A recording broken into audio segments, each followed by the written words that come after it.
श्रीमद् भगवत गीता के चौथे अध्याय का महात्म्य। श्री भगवान कहते हैं, प्रिय, अब मैं चौथे अध्याय का महात्म्य बतलाता हूँ। सुनो। भगीरथी के तट पर वाराणसी बनारस नाम की एक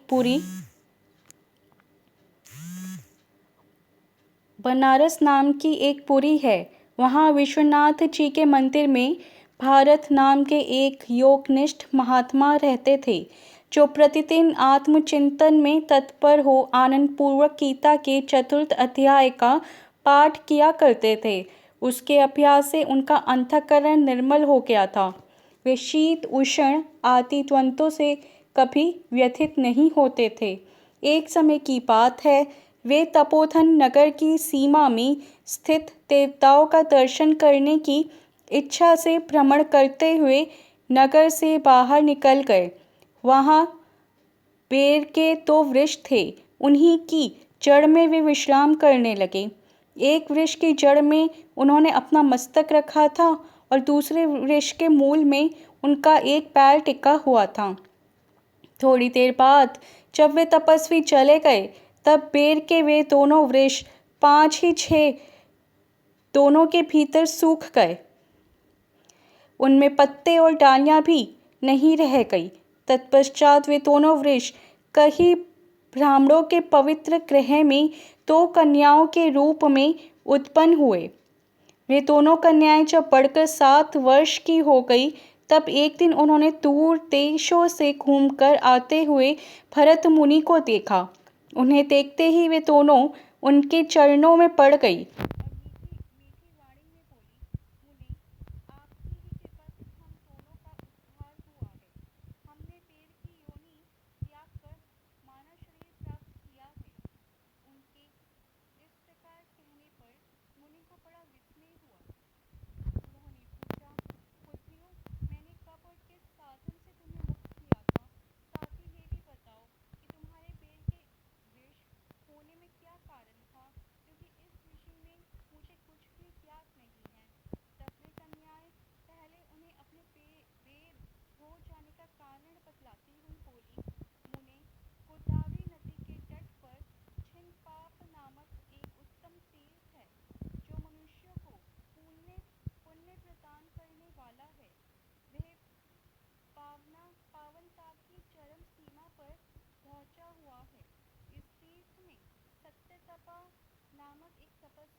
कारण उनकी तपस्या सदा बढ़ती रहती थी। सत्य तपा को जीवन मुक्त के समान मानकर इंद्र को अपने समृद्धिशाली पद के संबंध में कुछ भय हुआ।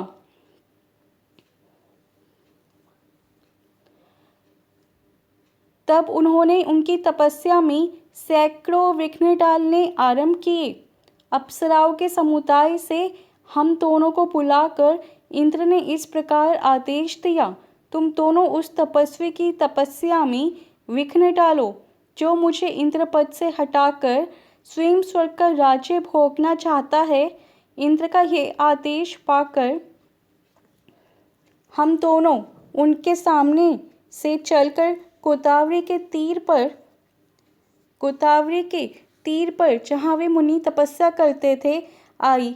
वहाँ मंद एवं गंभीर स्वर से बजते हुए मृदंग तथा मधुर वेणुनाद के साथ हम दोनों ने अन्य अन्य अप्सराओं सहित मधुर स्वर में गाना आरंभ किया।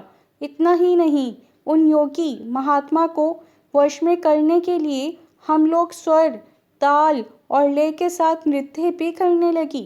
बीच बीच में जरा जरा सा आंचल खिसकने पर उन्हें हमारी छाती भी दिख जाती थी।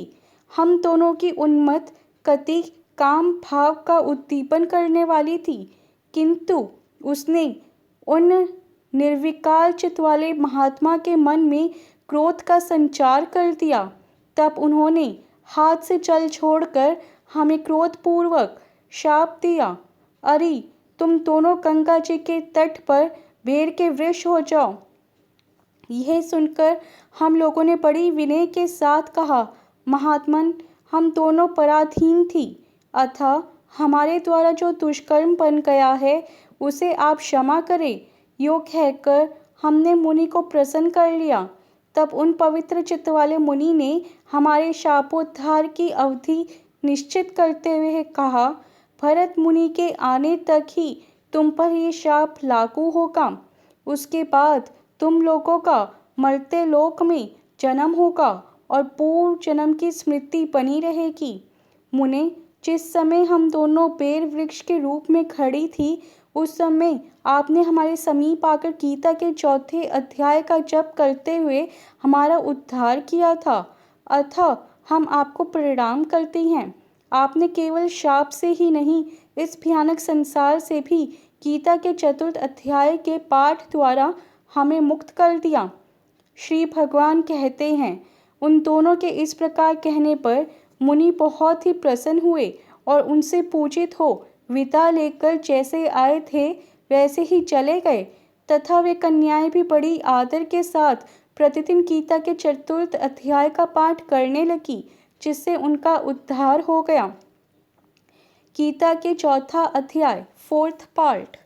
इसके उपरांत श्री कृष्ण महाराज बोले, हे अर्जुन, मैंने इस अविनाशी योग को कल्प के आदि में सूर्य के प्रति कहा था, और सूर्य ने अपने पुत्र मनु के प्रति कहा, और मनु ने अपने पुत्र राजा इक्ष्वाकु के प्रति कहा। इस प्रकार परंपरा से प्राप्त हुए इस योग को राज ऋषियों ने जाना, परंतु हे अर्जुन, वह योग बहुत काल से इस पृथ्वी लोक में लोप प्राय हो गया था। वह ही यह पुरातन योग अब मैंने तेरे लिए वर्णन किया है, क्योंकि तू मेरा भक्त और प्रिय सखा है, इसलिए।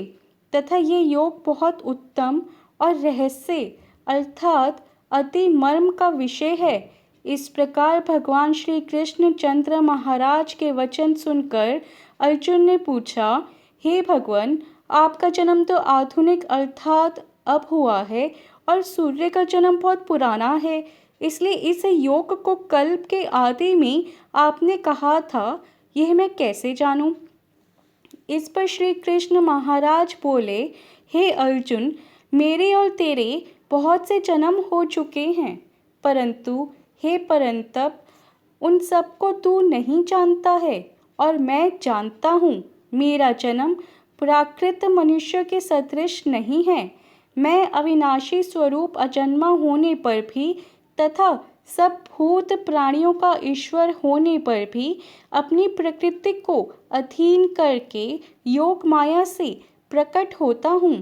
हे भारत, जब जब धर्म की हानि और अधर्म की वृद्धि होती है, तब तब ही मैं अपने रूप को रचता हूँ अर्थात प्रकट करता हूँ, क्योंकि साधु पुरुषों का उद्धार करने के लिए और दूषित कर्म करने वालों का नाश करने के लिए तथा धर्म स्थापन करने के लिए युग युग में प्रकट होता हूँ।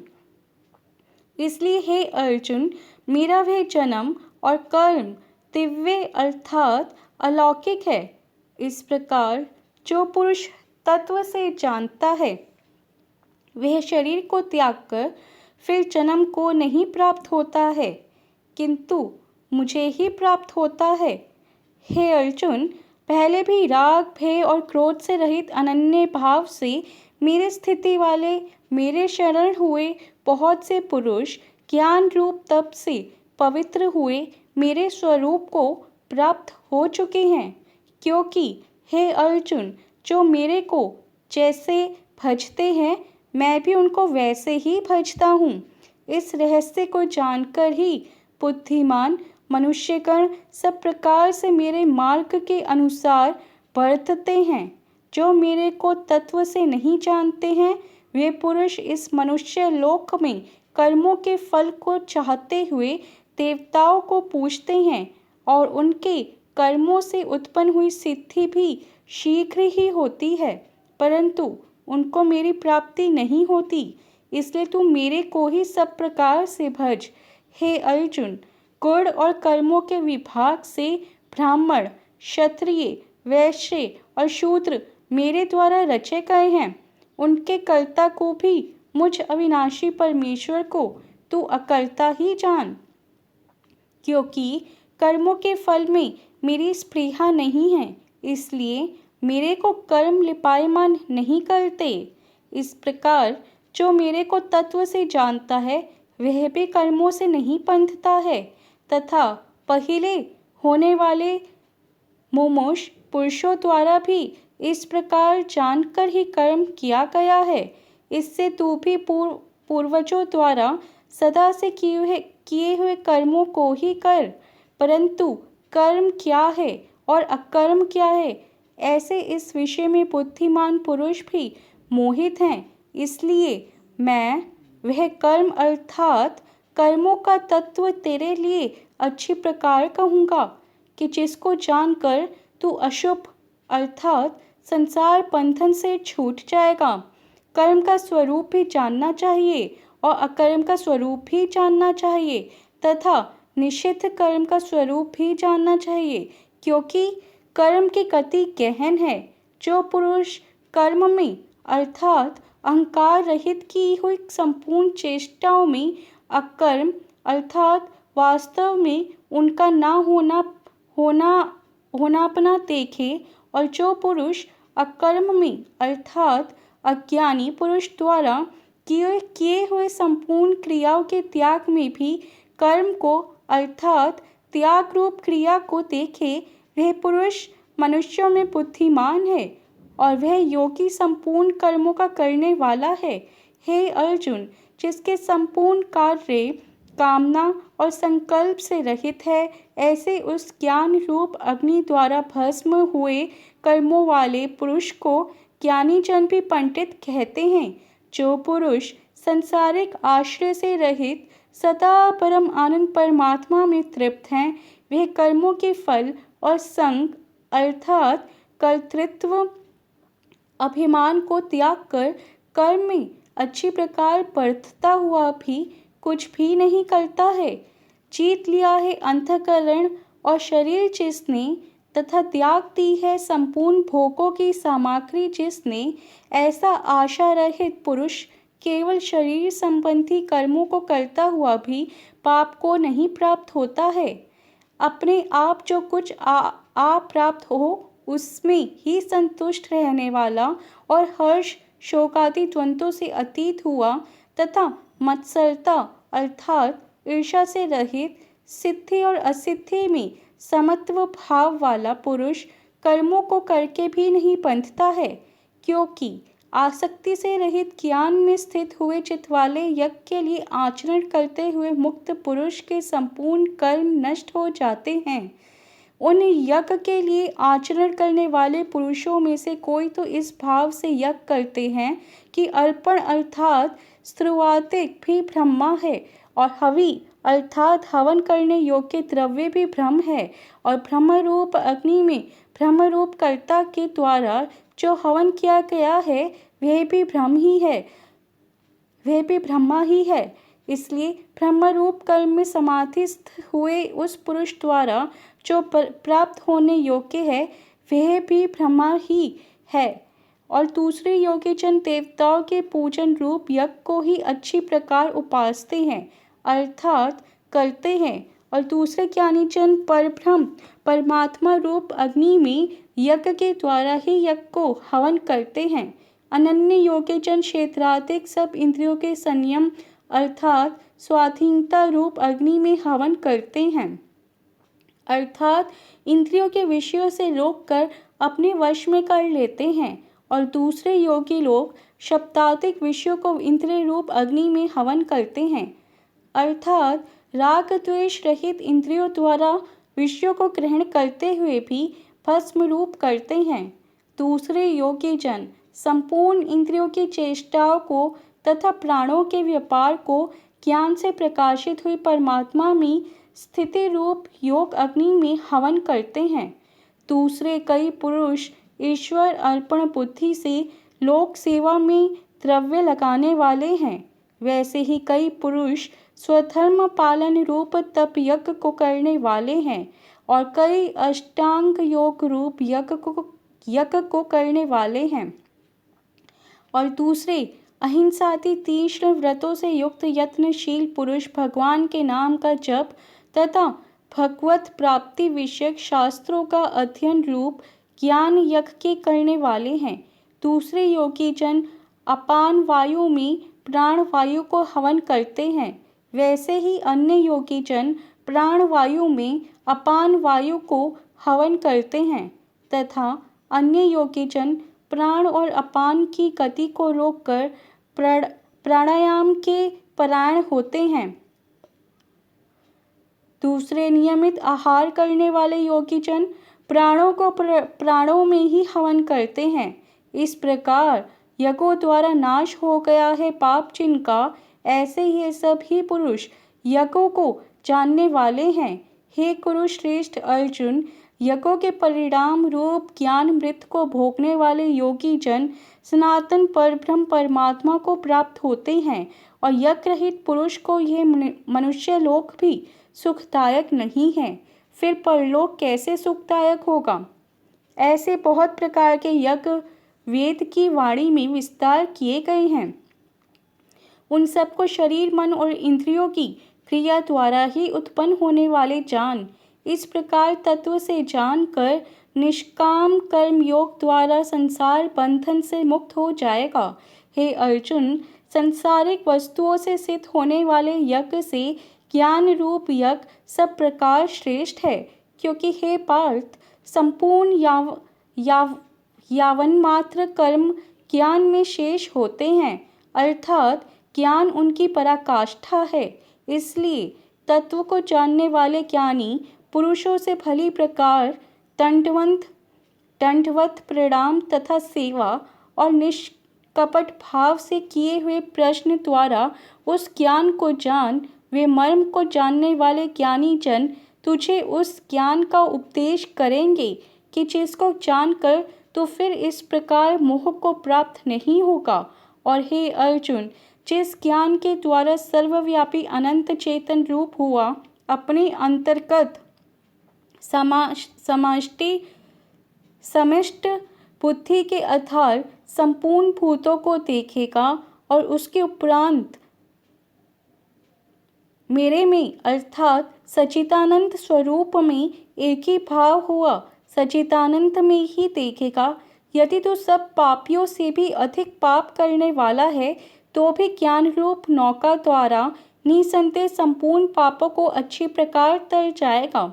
हे अर्जुन, जैसे प्रज्वलित अग्नि ईंधन को भस्म में कर देता है, वैसे ही ज्ञान रूप अग्नि संपूर्ण कर्मों को भस्म में कर देता है।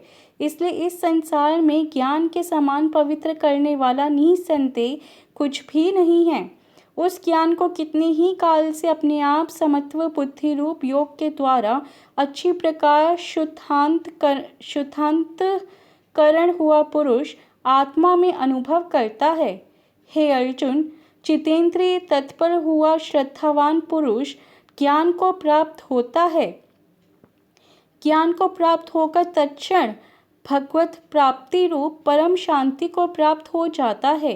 हे अर्जुन, भगवत विषयों को न जानने वाला तथा श्रद्धा रहित और संशय युक्त पुरुष परमार्थ से भ्रष्ट हो जाता है। उनमें भी संशय युक्त पुरुष के लिए तो ना सुख है और ना यह लोक है, ना परलोक है, अर्थात ये लोक और परलोक दोनों ही उसके लिए भ्रष्ट हो जाते हैं। हे धनंजय, समत्व बुद्धि रूप योग द्वारा भगवत अर्पण कर दिए हैं संपूर्ण कर्म जिसने, और ज्ञान द्वारा नष्ट हो गया है सब संशय जिसके, ऐसे परम परम परम आत्मा परायण पुरुष को कर्म नहीं बांधते हैं। इससे हे भरतवंशी अर्जुन, तू समत्व बुद्धि रूप योग में स्थित हो और अज्ञान से उत्पन्न हुए हृदय में स्थित इस अपने संशय को ज्ञान रूप तलवार द्वारा छेदन करके युद्ध के लिए खड़ा हो।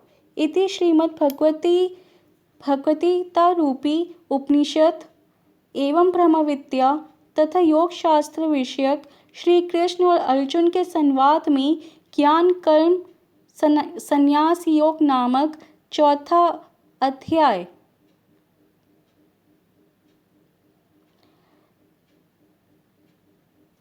भगवद गीता का चौथा अध्याय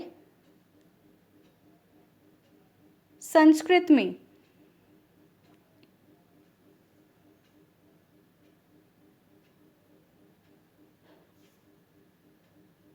Keep reading this Bhagavad Gita on daily basis.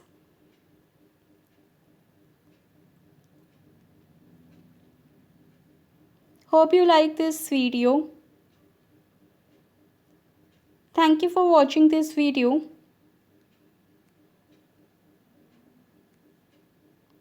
Bye bye. Take care.